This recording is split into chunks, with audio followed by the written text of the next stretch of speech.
할렐루야. 우리 옆 사람과 인사할 때 정말 잘 오셨습니다. 한번 인사하겠습니다. 정말 잘 오셨습니다. 네, 우리 또 환영합니다. 한번 더 해주겠습니다. 환영합니다. 우리 또 예수님 앞에 고백하는 마음으로 예수님이 나의 주인이십니다. 한번 인사하겠습니다. 예수님이 나의 주인이십니다. 네, 우리가 이렇게 또 옆 사람과 인사하면서 예수님이 나의 주인이라고 고백을 하셨는데, 그 고백처럼 우리가 늘 신앙에서 또 말씀으로 또 이민 생활 가운데 승리할 수 있는 또 저와 여러분이 되기를 주님의 이름으로 간절히 축원합니다. 오늘도 변함없이 우리와 함께 하시는 우리 주님이 함께 계실 줄로 믿습니다. 비록 인원은 적다지라도 우리가 이렇게 또 예배하는 상황 속에서 오히려 주님께서 더 큰 은혜를 허락하여 주실 줄로 믿습니다. 지금 이스라엘 백성들은 계속해서 가나안 땅에 들어오는 가운데 승승장구를 하고 있죠. 정말 죽음의 문턱인 요단강을 건넌 후에 가장 그 가나안의 중심부인 여리고성을 점령을 하게 되고, 그 여리고의 중심부에 있던 옆에 있던 아이성까지 점령을 했어요. 그리고 이제 그 남쪽 그 밑으로 연합을 했는데 그 남쪽까지 다 점령을 한 상태예요. 그러니까 이게 소문이 얼마나 무서울 정도인지 누구도 그 감당을 못하는 상황입니다. 그 가운데 오늘은 뭐예요? 이제 그 북쪽까지 이제 점령을 하게 되는데, 이 북쪽을 점령을 하게 되면 가나안 전쟁의 모든 것을 마치게 되고 이제 다 이루게 되어지는 상황입니다. 근데 마찬가지예요. 정말 이스라엘 민족을 보게 되면 절대 이스라엘 민족이 그 가나안 족속을 이길 수 있는 상황이 아니에요. 그럼에도 불구하고 하나님께서 그때그때마다 항상 힘을 주시고 이끌어 주셨기 때문에 그 일들을 감당을 했을 때, 그 이스라엘 백성들은 뭐예요? 하나님의 말씀에 온전히 순종했을 때에 그들은 모든 것을 점령할 수가 있었습니다. 마찬가지죠. 우리의 삶 속에서 우리의 어떤 이성과 머리로 싸우는 것이 아니라 진짜 삶의 전쟁에서는 뭘로 싸우는 거예요? 하나님의 말씀에 대한 순종으로 되어질 때 하나님께서 그 일들을 싸워주시고 우리를 이끌어 주실 줄로 믿습니다. 그렇기 때문에 우리가 정말 여기서 중요한 건 뭐냐면 하나님의 말씀에 늘 순종하는 거예요. 그러니까 주 음성 외에는 진짜 기쁨이 없더라. 정말 주님의 음성, 그 하나님의 말씀을 들었을 때는 정말 그 기쁨이 되어질 때는 그 순종조차도 정말 기쁨으로 감당하게 될 줄로 믿습니다. 그래서 오늘 여호수아 11장 이 본문의 말씀은요, 이제 어떻게 보면 여호수아가 점령하는 마지막 전쟁이기도 해. 근데 이 마지막 전쟁을 이기기만 하면 이제 가나안 족속은 완전히 멸망을 하게 되는데, 이때 이 이스라엘 백성과 상대하는 이 규모가 얼마나 큰지 하솔 왕과 이제 한 사람으로 해서는 안 되니까 모든 총 대연합군을 해서 이들과 싸우게 됩니다. 그런데 우리 하나님께서 뭐라고 말씀하셨어요? 우리 6절을 한번 같이 읽어보겠습니다. 시작. 여호와께서 여호수아에게 이르시되 그들로 말미암아 두려워하지 말라. 내 이맘때에 내가 그들을 이스라엘 앞에 넘겨주어 몰살시키리니 너는 그들의 말 깃발에 힘줄을 끊고 그들의 병거를 불살르라 하시니라. 여호와께서 이걸 주어라고 했죠. 여호와께서 여호수아에게 말을 합니다. 그들로 말미암아 그 수많은 사람들이 얼마나 말하는지 사실 두렵지 않을 수가 없죠.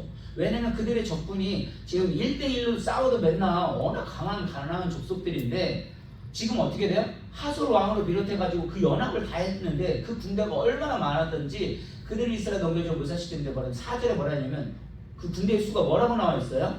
모래알 같이, 모래 수와 같이 그렇게 많고, 그 다음에 그 병거가 정말 셀 수 없을 정도로 너무도 많다고 했어요. 그러니까 사실 우리의 마음에 어떤 마음이 들겠어요? 두려운 마음이 들겠죠. 우리의 삶에 늘 전쟁이라고 하지만 정말 늘 평탄하게 가도 시원찮을 판국에 나의 삶 속에 직장이 어렵고 또 자녀가 뜻하지 않는 길로 가고 이렇게 되면 얼마나 어렵겠어요. 그런데 우리 하나님께서 말씀하는 거예요. 너는 내 아들이라, 내 사랑하는 내 딸이라, 두려워하지 말라. 그러면서 뭐라냐면 내일 이맘때에 내가 그들을 이스라엘 앞에 넘겨주어 몰살시키겠다는 거예요.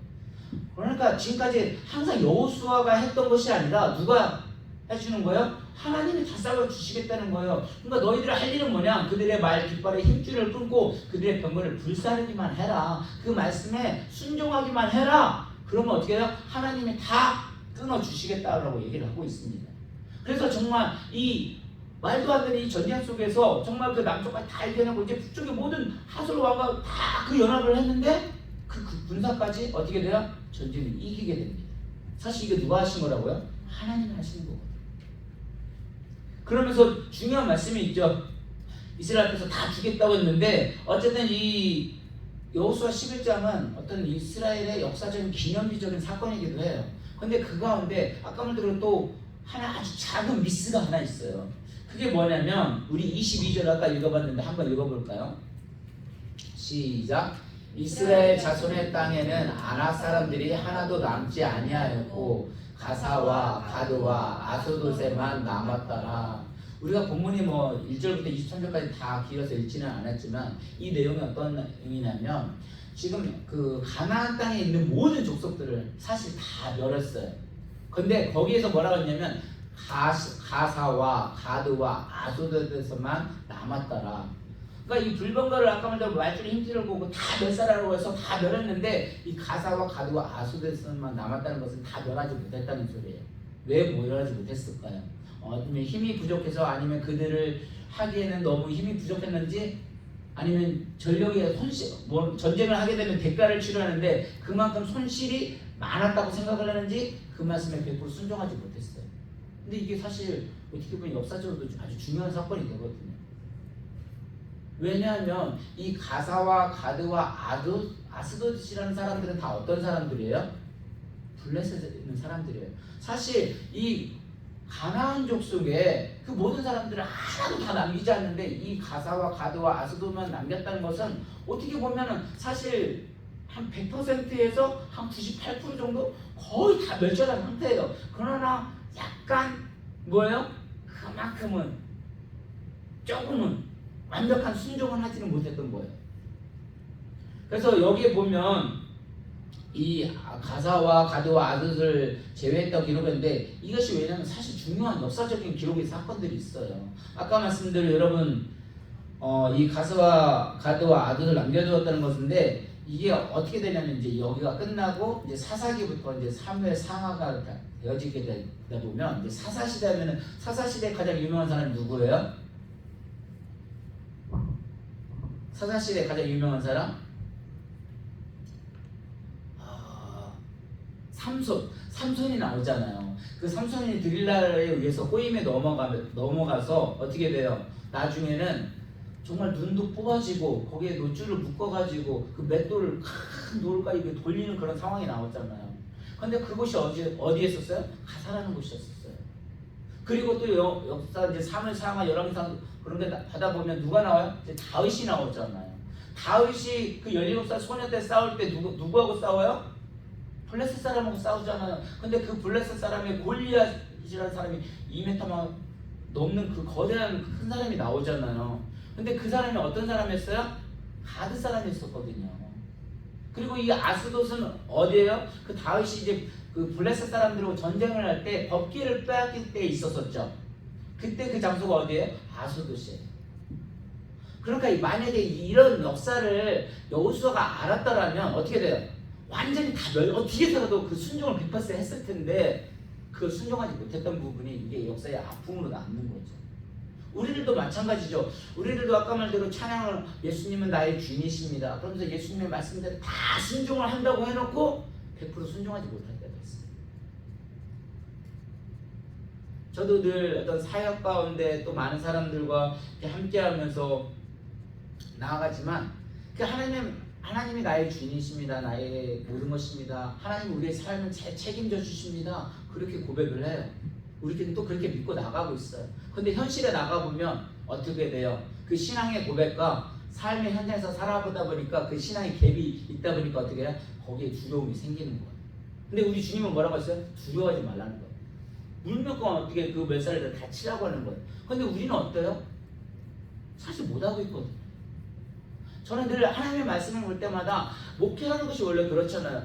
100% 집중을 해도 사실 될까 말까인데 우리는 먹고 사는 문제로 또 두렵다 보니까 또 일을 해야 돼요. 그러니까 일주일 내내 일하다 보니까 또 말씀을 준비하고 뭐 하는 것들도 이럴 때 보면 아무래도 힘이 사람은 한계가 있거든요. 하나님을 100% 사랑을 해야 하는데 그 하나님을 100% 사랑하지 못하고 세상을 향하는 그런 사랑하는 마음이 있기 때문에 그걸 끊지 못하기 때문에 이런 부분이 일어나는 건 아닐까. 우리의 삶 속에 우리가 조동을 해보면 이런 일이 일어날 수 있다는 거죠. 그래서 사사시대도 보면은 사사시 21장 25절에 뭐라고 했냐면 그 사람이 각각 소견에 옳은 대로 행하더라 라고 했잖아요. 우리가 늘 하나님은 나의 구주시고 나의 모든 것을 책임져 주시고 막 한다고 하는데 나의 삶을 살아보면, 나의 직장을 살아보면 나의 자녀들은 뜻대로 되지 않아요. 그럼 어떻게 돼요? 세상에서는 어떻게 해야 하는지 그걸 또 찾아보기도 하고 또 세상의 방법대로 풀어가려고 할 때가 많이 있어요. 처음에는 우리도 하나님 앞에 기도를 하죠. 열심히 기도하죠. 근데 하나님이 때로는 응답을 바로바로 주시는 경우도 있지만, 지난번에 여리고성을 무너뜨리는데 정말 하루 이틀 돌아도 아무런 반응이 일어나지 않아요. 언제 그 여리고성이 무너졌다고 했어요? 마지막 날 7번째 돌고 소리를 지르라고 할 때 그때 무너졌다고 했잖아요. 그 전에는 정말 그 여리고성이 정말 때로는 30년이 걸릴 수도 있고요. 우리 인생에 응답이 되지 않는 60년까지 기다릴 수도 있어요. 그렇게 신앙생활 하다 우리 너무도 지치고 하다 보니까 100% 순종하지 못할 때가 있어요. 근데 이런 결과, 아까 말대로 이런 블레셋 사람들이 이런 결과를 알았다라면 어떻게 살아도 그때 순종을 했었을 거예요. 그래서 우리들도 뭐예요? 아이고, 어떤 신앙생활에 내가 호랑이 새끼를 키웠지. 그게 무슨 소리예요? 내가 미래의 결과를 알고 있었더라면 그 호랑이 새끼에서 미리 안 키웠었을 거예요. 근데 호랑이 새끼가 너무 보니까 큼직하고 누렸고, 와, 맹수 같고 너무 귀여워서 어쩌면 내 호랑이 내 말 잘 들을 것 같아서 키워놨는데 오히려 호랑이 새끼 키워서 나를 위협하는 그런 상황이 되는 것처럼, 우리가 하나님 앞에 100% 순종하지 못했을 때 이런 특징들이 있다는 거죠. 그래서 우리가 예수님을 믿는다는 거, 예수님을 나의 주인으로 삼는다는 건 뭐예요? 진짜 말로만 고백하는 게 아니에요. 항상 예수님을 말로만 고백하는 것이 아니라 우리 삶 속에서 그 예수님이 원하시는 대로 삶을 살아드리는 건데, 같은 말, 같은 뜻, 같은 열매, 그게 뭐예요? 나의 마음으로 되는 것이 아니라 오직 예수를 한 마음으로 부를 때 그 예수 그리스도의 힘으로 말미암아 우리들은 그 열매를 맺을 수 있다고 말씀을 했습니다. 그리고 요한계시록 3장 20절에도 뭐라 하냐면, 예수님께서 문 밖에서 문을 두드리라고 했는데, 목사님, 우리는 예수님 이미 영접했어요. 우리는 항상 예수님 나의 주님이다 고백을 하잖아요. 그런데 뭘 또 순종을 하고 100% 하라는 소리죠? 여러분, 우리가 이게 고백한다고 그 예수님의 말씀대로 다 사라지나요? 결국 그게 쉬운 일은 아니에요. 왜냐하면 내가 신랑, 여기 결혼하는 우리 자매 얼마 안 됐잖아요. 신랑을 뭐 사랑한다고 해서 처음에 결혼하기 전에는 어때요? 모든 것이 행복하고 막 길 것 같죠? 막상 살아보니까 어때요? 힘들지 않나요? 벌써 힘들면 안 되는데 아직 1년은 살다 보면 막 힘들잖아요. 예수님을 나의 주인으로 모시면 우리가 행복하고 모든 것이 행복할 것 같지만 어때요? 막상 예수님이 들어오게 되면, 누군가가 손님이 들어오게 되면 그 손님 때문에 신경 써야 할 일이 많거든요. 만약에 우리 한경희 집사님이나 오세만 집사님이 저희 집에서 오늘 하루 주무신다고 한다고 하면 제가 어떻게 해야 될까요? 평상시 같이 그냥 똑같이 하다가 그냥 해서 주무시다 가세요 이렇게 할 수 있을까요? 오신다고 뭐 하다못해 청소라도 한 번 더 해야 되고 침대라도 뭐라도 그 침실하고 옷이라도 그 침대 옷보라도 빨아먹고 신경을 많이 써야겠죠. 근데 하루가 아니고 예를 들어 일주일 한 달 산다고 하면 어떻게 될까요? 이거 목사로서 이거 체면이 다 구겨질 수도 있고 얼마나 부담스럽겠어요. 그러니까 예수님 온다는 건, 나의 주인을 산다는 건 그냥 우리가 행복해, 집 있으면 행복해, 할 것 같지만 예수님이 오시면요, 그 예수님의 말씀에 순종하면서 살아야 한다는 건 결코 쉽지 않거든요. 아까 말대로 근데 그런 결과를 알았더라면 100% 순종을 했을 텐데, 우리가 그 미래를 다 알지 못하기 때문에 늘 두려움이 있었던 겁니다. 그래서 늘 말씀을 준비하다 보면 때로는 이 말씀대로 살아가야지 하면서도 말씀 성경 구절을 보면, 우리가 목요일날도 그런 이야기를 했거든요. 성경 공부하면서 진짜 삶 속에서 하나님의 말씀대로 살아가는 것이 어떤 것입니까? 어느 것이 하나님의 뜻입니까? 성령의 뜻대로 하는 거래요. 그 성령이 어떻게 해야 내 마음에 임하는 겁니까? 하나님의 뜻대로 임하는 거래요. 어느 거, 그러면 하나님의 뜻대로, 하나님의 뜻이 뭐예요? 우리 강경희 집사님 하나님의 뜻을 다 알 수가 있나요? 분명히 목사님들은 달라스 우리교회 축복해 주셔가지고 많은 부흥을 한다고 하는데, 때로는 이렇게 환경적으로 봤을 때는 오히려 많은 사람들은 한국에 나가고 더 오지 않고 할 때는 어떻게 돼요? 아까 말대로 그냥 실망이 되고 절망이 되고 막 그럴 때가 있어요. 근데 오늘도 기도하셨잖아요. 우리가 너무 어떤 부흥의 초점에 목표 지향적인 사람이 되지 않았으면 좋겠다. 진짜 부흥은 뭐냐면 예수님이 나와 함께 하시고 그 예수님 때문에 기쁨으로 되어질 때 어떤 환경 속에서도 뭐예요? 그 말씀에 순종할 수 있다고 말을 합니다. 그래서 그 예수님이 정말 나와 함께 하신다는 것을 알고 그 말씀이 살아 움직일 때 그냥 우리 찬양 잘 못해도요, 그 찬양의 고백 속에서 예수님이 함께 하시게 되면 그 찬양의 고백이 나의 삶의 고백이 되어지면 그 예수님 정말 기쁘게 받으시거든요. 많은 분들이 와서 예배하지 않더라도요, 여러분들이 정말 신령과 진정으로 하나님이 나의 주인이십니다 그 고백하는 심정으로 들리게 되면 이 말씀이 들려오기 시작한다니까요. 그런데 나의 이성으로 어떤 논리로 하게 되려고 하면 하나님 말씀 안 맞을 때가 많거든요. 마태복음 22장 37절 40절 한번 같이 읽어보겠습니다. 같이 있습니다. 시작. 예수께서 이르시되 내 마음을 다하고 목숨을 다하고 뜻을 다하여 주 너의 하나님을 사랑하라 하셨으니 이것이 크고 첫째 되는 계명이요 둘째로 그와 같으니 내 이웃을 내 자신같이 사랑하라 하셨으니 이 두 계명이 온 율법과 선지자의 강령이니라. 아멘. 우리 교회 어떤 편의 주제도 같은데 정말 하나님의 뜻은 뭐냐면 주 너의 하나님을 사랑하라. 다시 말해서 하나님이 말씀하신 것이 있어요. 근데 왜 100% 순종하지 못해요? 하나님을 사랑하게 되면 그 하나님 100% 순종을 해야 하는데 하나님을 100% 사랑하는 것이 아니라 뭐예요? 또 세상도 사랑하는 거예요. 이해되시겠어요? 하나님을 사랑하게 되고 세상 사랑하게 되면 아까 말대로 사랑은 나눠줄 수 없어요. 온전한 하나님 앞에 다 사랑을 했을 때 그게 첫째 제일 큰 계명이라고 했던 것처럼 진짜 사역을 통해서 사람들이 이렇게 나아가고 떨어지는 거 봤을 때 그때로는 저도 어떤 상황이냐면 모든 사고 판단이 조금 이성적이에요. 그래서 저 사람이 잘못했다, 그러니까 어떤 사랑으로 무조건 덮으려고 하는 것이 아니라 어떻게 돼? 그냥 객관적으로 봤을 때 어떤 것이 옳고 어떤 것이 그르냐 그걸 먼저 판단하는 사람이거든요. 그런데 하나님은 그게 아니라 모든 것을 품고 사랑이라는 것은 넓은 마음, 그 품을 수 있는 마음이 돼야 하는데 아까 말씀대로 하나님의 뜻이 그런 거라면 그런 사람 설사 그런다 할지라도 그 사람들을 조금 더 품어줘야 하는데 그런 마음이 들어갈 때 있어요. 그러니까 같이 사역을 해보면 나중에 20년 또 30년 지나 같이 만날 수도 있잖아. 그럼 그때 내가 조금만 더 사랑했더라면 이 사람이 옳고 그름을 떠나서 내가 조금만 더 사랑하고 품었더라면 나가지 않을 수도 있었을 텐데 그런 후회가 드는 거예요. 물론 나가는 가운데서도 하나님의 역사는 또 흘러간다고 생각을 해요. 그러나 아까 말대로 그 사람의 잘잘못을 떠나서 그냥 우리가 다 품을 수 있는 그 하나님의 마음을 품을 수 있었더라면 또 교회 상황은 더 달라지지 않았을까라는 생각을 하게 되는 겁니다. 사도 바울도 그랬잖아요. 피차 로마서 13장 8절 한번 읽어보겠습니다. 시작. 피차 사랑의 빛 외에는 아무에게도 아무 빛도 지지 말라. 남을 사랑하는 자는 율법을 다 이루었느니라. 우리 빛은 지지 마는데 빛은 절대 경제적인 부분에서 보증도 서지 말라고 하고 그런 성경에서는 그렇게 말을 하잖아요. 그런데 사랑의 빛 외에는 그러니까 다른 것은 지지 말고 사랑의 빛은 줘도 된다는 소리예요.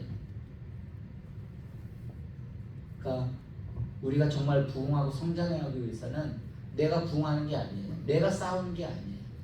여호수아의 군대가 싸웠던 것이 아니에요. 하나님이 말씀을 하셨고 우리에게는 이미 하나님 말씀하셨잖아요. 그 말씀에 순종했을 때, 순종이라는 건 뭐예요? 예수님이 내 안에 들어옴으로 말미암아 그 말씀대로 삶을 살아들였을 때, 100% 살아들였을 때 하나님이 역사한다는 거예요. 그래서 달라스 교회는 늘 예수님을 증거하고 하나님을 증거하다 보면 그 하나님이 여러분을 만져주시고 그 하나님이 여러분들을 한 사람 한 사람 이끌어줄 때 우리는 그게 하나님의 뜻을 따라갈 수 있다고 생각을 합니다. 그래서 항상 어떤 성향상 사랑보다는 옳고 그른 것을 더 좋아하는 그런 성향의 사람이기는 하지만 어떤 것이 옳고 그름의 문제가 아니라 정말 우리가 서로 하나님 안에서 더 그들을 품어줄 수 있다면 그것이 더 놀라운 또 하나님의 은혜가 임하지 않을까. 그래서 여러분 그 성지순례 가보게 되면 지금도 그 유대인들은 토요일 그 안식일을 지키기 위해서 엘리베이터를 미리 눌러놓는다고 하잖아요. 그래가지고 자기들은 그것조차도 안 누린다고 하잖아요. 근데 그게 어떻게 보면 되게 율법적이라서 이게 또 시한 것도 같지만 그들 중심을 또 보게 되면 그래도 뭐예요? 그 말씀을 지키기 위해서 그 노력하는 모습은 대단한 모습이에요. 그래서 어떤 사람들은 그런 걸 왜 미리 그 눌러놓습니까? 주일날 일하지 않기 위해서. 그러니까 그게 보면 어떻게 되게 율법적인 것 같지만 그걸 더 어떻게 지키기 위해서 더 미리 눌러놓는다는 것은 그나마 뭐예요? 미리 계획하고 그런 것들을 단단 하나님과 또 사랑하는 측면에서 본다면 더 큰 거예요. 그래서 그 사람들한테 지키기가 어렵냐고 물어보면 절대 그렇지 않다고 말을 해요. 뭐라고 말을 해요? 내가 하나님 사랑과 하나님 나에게 안식일을 지킬 수 있도록 허락했으면 그것이 축복이다. 그래서 정말 그 말씀 붙들고 그런 걸 하기 때문에 그걸 어렵지 않다고 생각을 해요. 근데 우리들이 봤을 때 그게 되게 어려워 보여요. 왜? 그 어떻게 율법에 묶인 것 같지만, 근데 아까 말씀대로 진짜 하나님의 말씀에 사랑하고 그 말씀에 내가 입각하게 되고 거기 안에 들어가게 되면 내가 지키려고 해서 지키는 것이 아니라 진짜 내가 옳고 그름이 있더라도 하나님의 사랑이 크고 그 말씀이 들어오게 되면 그 말씀을 순종할 수 있는 그 힘을 하나님이 주신다는 거예요. 그래서 그 전쟁은 내가 이기는 것이 아니라 그 3세의 전쟁에서 하나님이 이끌어 주시고 하나님이 나의 주인 되심을 고백하면서 우리는 뭐예요? 그 여리고 성도 무너뜨리고 이 남쪽이든 북쪽이든 그걸 다 점령할 수 있는 것이 하나님이 그렇게 이끌어 주신다는 걸 말하고 있습니다. 그래서 저와 여러분 다시 한번 말씀을 정리해 보면 정말 하나님에 대한 것이 어떤 것이 순종인지 어느 것이 진짜 예수 그리스도의 신앙으로서 우리가 나아갈 수 있는 것인지를 생각을 해보고 또 무엇을 위해서 달리고 있는지 돌아보게 된다면 또 하나님께 온전한 또 순종으로 나아갈 수 있는 믿음과 또 신앙으로 되어줄 줄로 믿습니다. 우리 이 시간 함께 기도하겠습니다. 기도할 때 하나님